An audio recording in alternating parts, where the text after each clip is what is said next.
ਲੱਭੀ ਫਿਰ ਗੋਗੇ ਦੀ ਵੀਡੀਓ।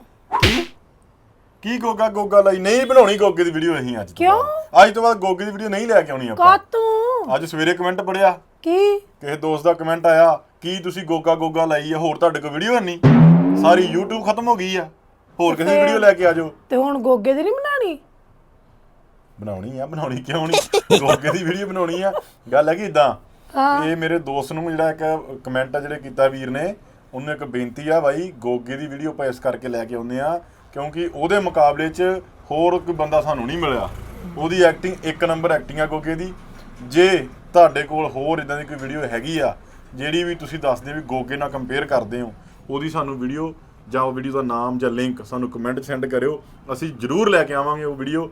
ਪਰ ਇਸ ਟਾਈਮ ਮੌਜੂਦਾ ਸਾਨੂੰ ਸਭ ਤੋਂ ਜ਼ਿਆਦਾ ਡਿਮਾਂਡ ਜਿਹੜੀ ਆ ਰਹੀ ਆ ਤੁਹਾਡੀ, ਉਹ ਗੋਗਾ ਪਸਰੂਰੀ ਤੇ ਸਲੀਮ ਅਲਵੇਲਾ ਦੀ ਵੀਡੀਓ ਦੀ ਆ ਰਹੀ ਹੈ, ਇਸ ਕਰਕੇ ਆਪਾਂ ਇਹ ਵੀਡੀਓ ਲੈ ਕੇ ਆਉਂਦੇ ਆ। ਬਾਕੀ ਕਿਸੇ ਨੂੰ ਵੀ ਇਹਦੇ ਵਿੱਚ ਗੁੱਸਾ ਕਰਨ ਦੀ ਕੋਈ ਲੋੜ ਨਹੀਂ।